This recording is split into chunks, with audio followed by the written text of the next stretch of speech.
नमस्कार बंधु। मैं नंदिनी प्रिय संस्कृतम में आप सभी बंधुजनों का स्वागत करती हूँ। तो चलिए हम अपनी प्रश्नोत्तरी हम देख रहे हैं यूजीसी नेट संस्कृत 25 कोड की प्रश्नोत्तरी ऑफिशियल प्रश्न पत्र का हम विस्तृत विश्लेषण देख रहे हैं। तो 130 प्रश्नों तक हमने देख लिया था। अब हम 131 प्रश्न को देखेंगे। तो 131 नंबर प्रश्न में पूछा गया है सिद्धान्तकौमुदीमाश्रित्य प्रकरणानां समीचीन क्रमं चिनोत। तो सिद्धांत कौमुदी के अनुसार जो है हमें प्रकरणों का क्रम चुनना है। तो सिद्धांत कौमुदी आचार्य भट्टोजी दीक्षित कृत वैयाकरण सिद्धांत कौमुदी जो है व्याकरण शास्त्र का एक प्रक्रिया ग्रंथ है, जिसमें पाणिनि द्वारा रचित 4000 सूत्रों की व्याख्या की गई है। इसमें कात्यायन द्वारा रचित वार्तिकों का भी समावेश है। तो इसमें प्रकरणों की जो है क्रम देखें तो संज्ञा प्रकरण, परिभाषा प्रकरण, संधि प्रकरण, षडलिंग प्रकरण, अव्यय प्रकरण, स्त्रीलिंग प्रकरण, कारक प्रकरण, समास प्रकरण, तद्धित प्रकरण, तिङंत प्रकरण, प्रत्ययान्त तिङंत प्रकरण, आत्मनेपद प्रकरण, परस्मैपद प्रकरण, कृदंत प्रकरण, वैदिक प्रकरण और स्वर प्रकरण, ये आपके क्रम हैं। तो सबसे पहले देखते हैं कारक प्रकरण है हमारा। तो हमारा तीसरा और चौथा विकल्प गलत हो जाएगा। कारक प्रकरण के बाद तद्धित प्रकरण है।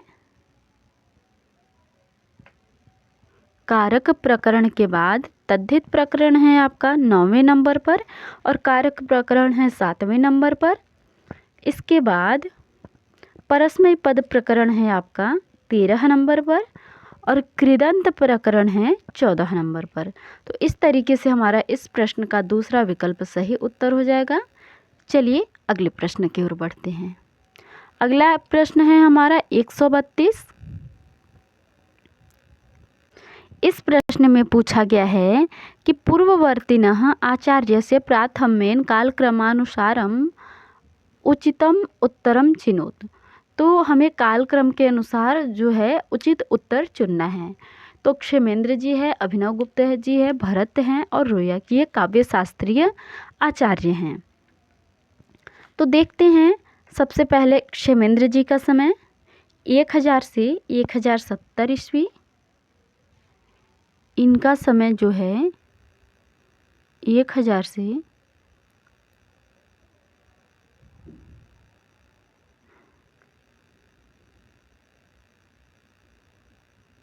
1070 ईस्वी। इसके बाद आपके आ जाएंगे अभिनव गुप्त जी। इनका 980 से 910 है, क्षमा कीजिए 980 से 1010। फिर से देखते हैं क्षेमेंद्र जी का 1000 से 1070। इनका है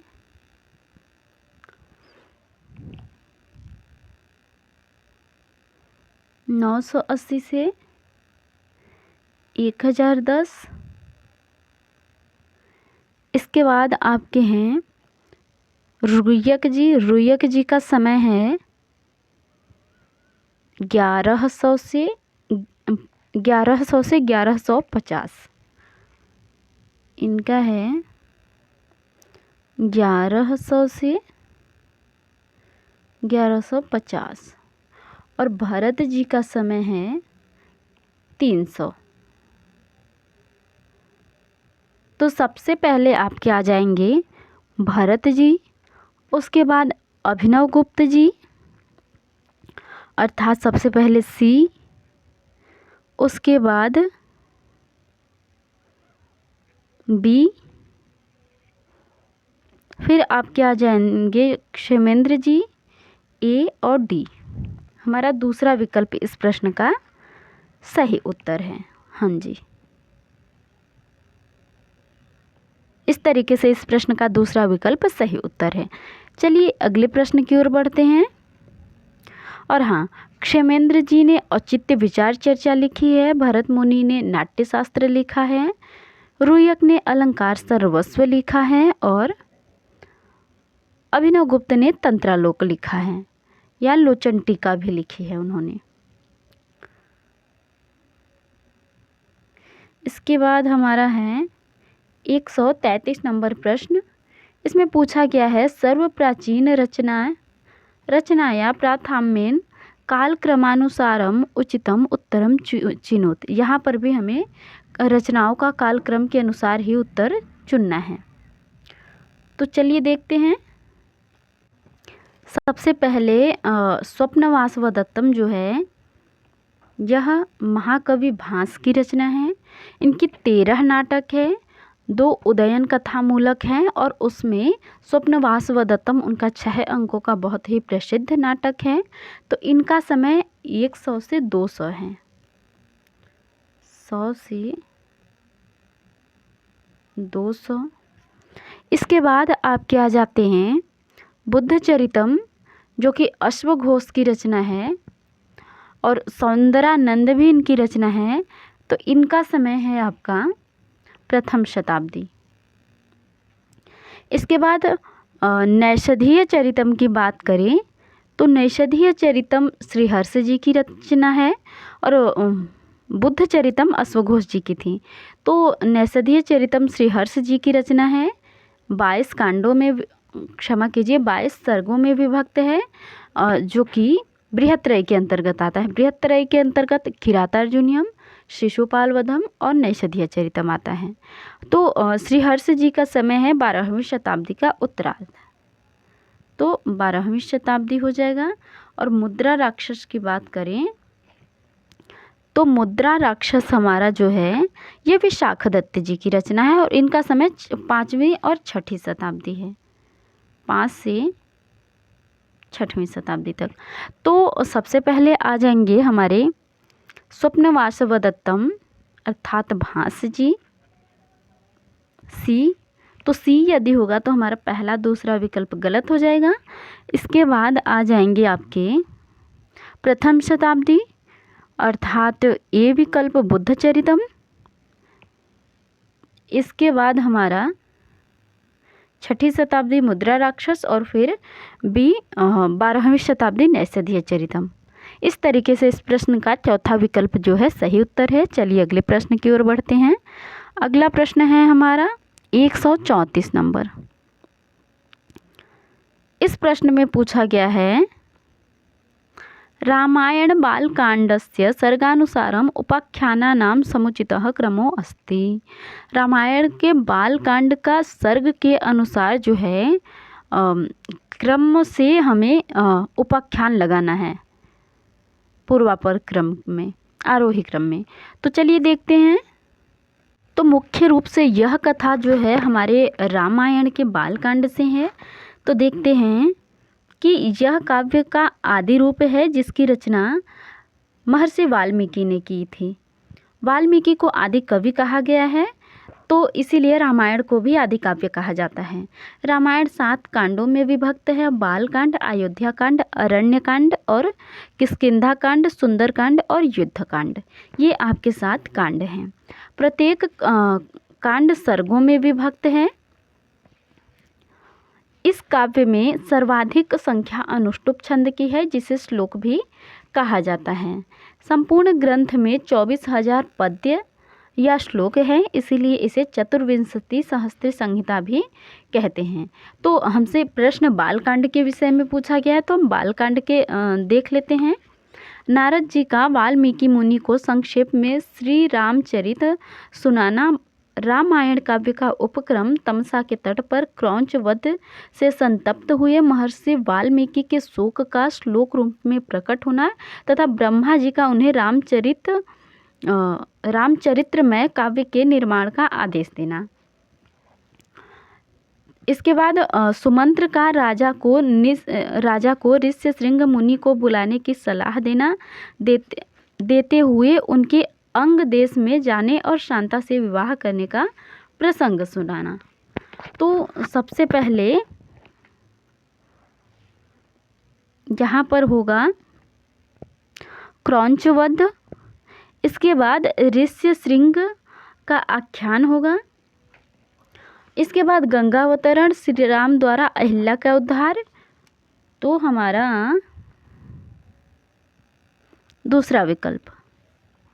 और तत्पश्चात विश्वामित्र द्वारा सुनहसेप की रक्षा का सफल प्रयत्न, इसके बाद विश्वामित्र ऋषि एवं महर्षि पद की प्राप्ति, मेनका द्वारा उनका तपोभंग तथा महर्षि पद की प्राप्ति के लिए उनकी घोर तपस्या, श्री राम द्वारा धनुर्भंग, चारों भाइयों का विवाह, श्री राम का वैष्णव धनुष को चढ़ाकर अमोघ बाण के द्वारा परशुराम के तपह प्राप्त पुण्य लोकों का नाश करना तथा परशुराम का महेंद्र पर्वत को लौट जाना, राजा दशरथ का पुत्रों और वधुओं के साथ अयोध्या में प्रवेश इत्यादि चीज़ें जो है हमारा बालकांड में है। तो इस तरीके से हमने इस प्रश्न का विश्लेषण देखा और दूसरा विकल्प इस प्रश्न का सही उत्तर है। चलिए अगले प्रश्न की ओर बढ़ते हैं। 135 नंबर प्रश्न, इसको भी हमें क्रम ही लगाना है। हालांकि यह क्रम वाले प्रश्न याज्ञवल्क्य की स्मृति से ही इससे पहले प्रश्न में भी पूछे जा चुके हैं, तो हमने वहाँ पर भी 25 प्रकरणों के नाम अच्छे से बताए थे। चलिए यहाँ भी देखते हैं।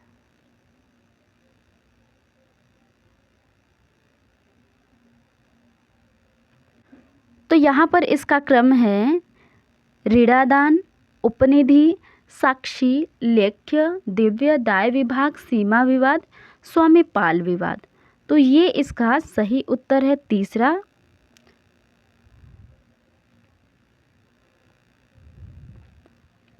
हम आपको बता दें कि ऋणादान प्रकरण तीसरा प्रकरण है, इसके बाद उपनिधि प्रकरण आपका चौथा प्रकरण है, पांचवा प्रकरण साक्षी है, छठा प्रकरण लेख्य है, सातवां दिव्य है, आठवां दाय विभाग है और नौवां सीमा विवाद है। इससे पहले साधारण व्यवहार मात्रिका और असाधारण व्यवहार मात्रिका पहला और दूसरा प्रकरण है। तो इस तरीके से इस प्रश्न का हमारा तीसरा विकल्प जो है सही उत्तर है। याज्ञवल्क्य की स्मृति महर्षि याज्ञवल्क्य के द्वारा जो है रची गई है और इसमें 3 अध्याय हैं, आचाराध्याय, व्यवहाराध्याय, प्रायश्चिताध्याय। व्यवहाराध्याय हमारे पाठ्यक्रम में है और यह याज्ञवल्क्य की स्मृति का हृदय भी कहा जाता है। चलिए अगले प्रश्न की ओर बढ़ते हैं। 136 नंबर प्रश्न, हाँ जी 136 नंबर प्रश्न। तो इसमें 2 कथन दिए गए हैं, हमें बताना है कि कौन उचित है कौन अनुचित है। तो पशुपाद प्रकृति ही प्रागपादः, अर्थात पशुओं के 4 पाद अर्थात 4 पैर होते हैं, यह इनकी प्रकृति है। फिर दूसरे में कहा गया है बी में कि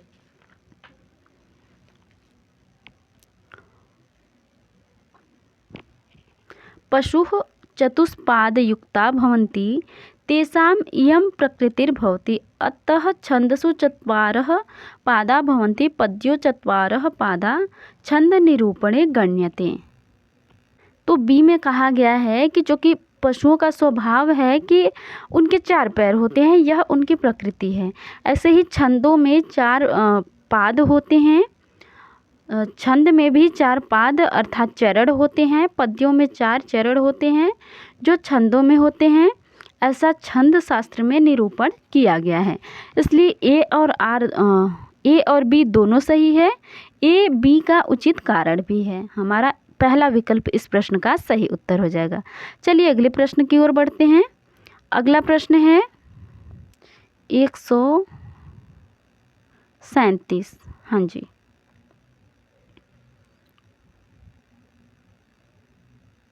तो यह प्रश्न हमारा मुख्य रूप से सांख्य कारिका से है। पहले अभिकथन में कहा गया है कि सांख्य कारिकायाम पुरुषस्य सत्ता स्वीक्रियन्ते। तो सांख्य कारिका में पुरुष की सत्ता स्वीकृत की गई है, यह बिल्कुल सत्य है। और संघात परार्थत्वात्, यह सांख्य पुरुष की सत्ता की सिद्धि में यह भी आपका आता है। एक हेतु है, 3 हेतु हैं वहाँ पर। पुरुष की सत्ता की सिद्धि में 5 है, क्षमा कीजिए 5 है, उनमें से एक संघात परार्थत्वात् भी है। तो चलिए देखते हैं थोड़े संदर्भों को।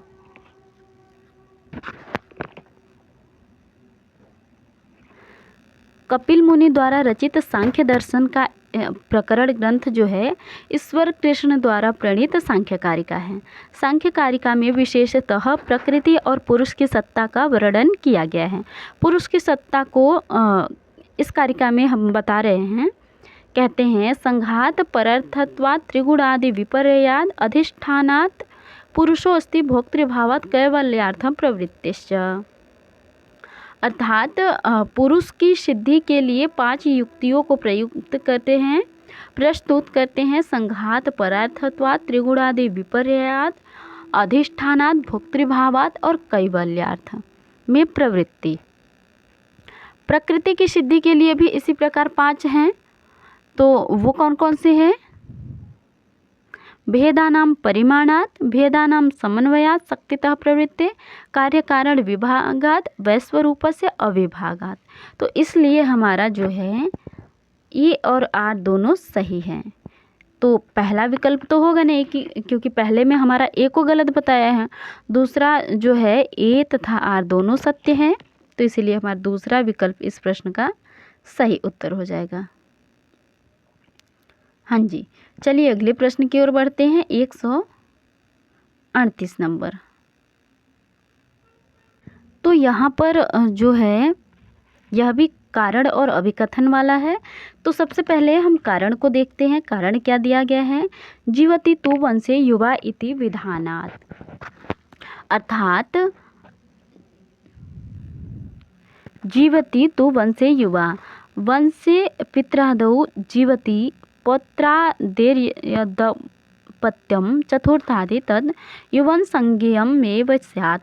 वंश में होने वाले पिता पितामह आदि के जीवित रहते जो पौत्र आदि का अपत्य चतुर्थ आदि पीढ़ी से स्थित हो वह युवन संज्ञक ही होता है, गोत्र संज्ञक नहीं। अपत्य शब्द लोक में पुत्र अर्थ में प्रसिद्ध है, परंतु यहाँ शास्त्र में पुत्र पौत्र आदि पीढ़ी के अर्थ में आता है। इस शास्त्र में अपत्य 3 प्रकार के बताए गए हैं, अंतरापत्य, गोत्रापत्य और युवापत्य।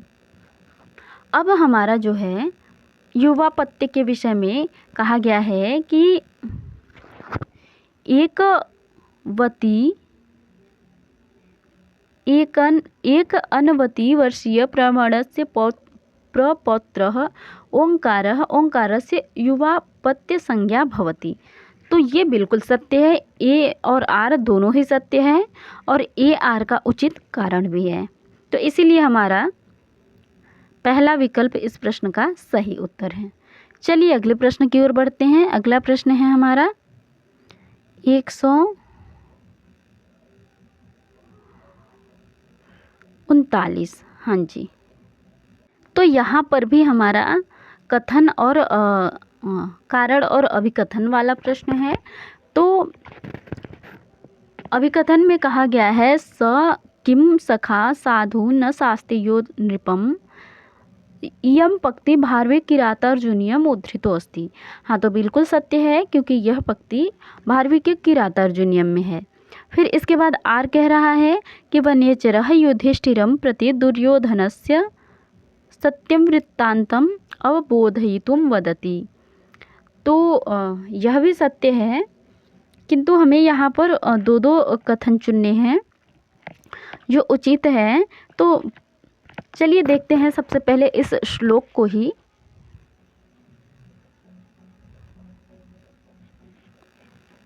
महाकवि भारवी प्रणीत किरातार्जुनीयम महाकाव्य बृहत्रय के अंतर्गत परिगणित 18 सर्गों वाला महाकाव्य है, जिसमें नायक अर्जुन और नायिका द्रौपदी हैं।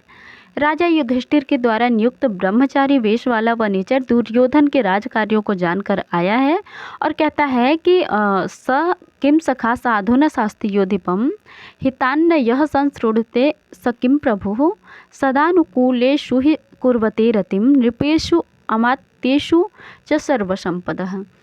अर्थात जो राजा को समुचित उपदेश नहीं देता वह क्या वह मित्र है? कभी नहीं, अथवा कुत्सित मित्र है। इसी प्रकार जो शुभाकांक्षी व्यक्ति से सदुपदेश नहीं सुनता है, क्या वह प्रभु है?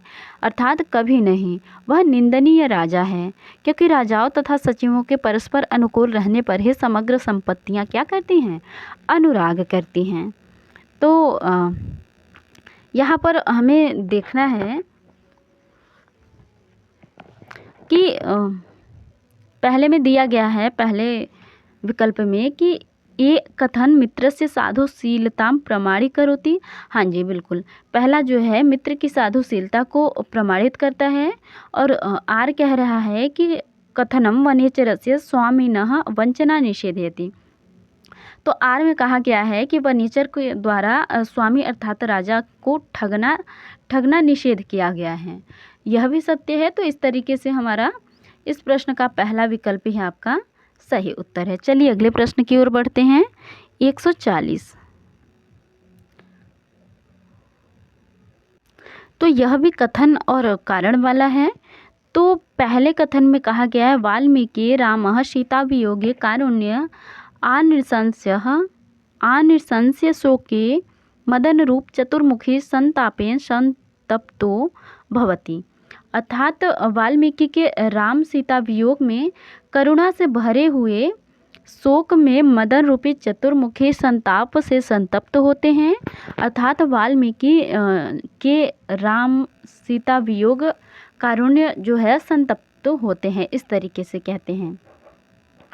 क्यों संतप्त होते हैं? कारण क्या देते हैं कि सभी पुरुष अपनी पत्नी के वियोग में संतप्त होते हैं। ऐसी बात नहीं है कि सभी पुरुष अपनी पत्नी के वियोग में संतप्त होते हैं इसलिए राम जो है सीता जी के वियोग में संतप्त हैं। तो ए और आर दोनों तो सत्य हैं, किंतु ए आर का उचित कारण नहीं है। इसलिए इस प्रश्न का हमारा दूसरा विकल्प जो है सही उत्तर हो जाएगा।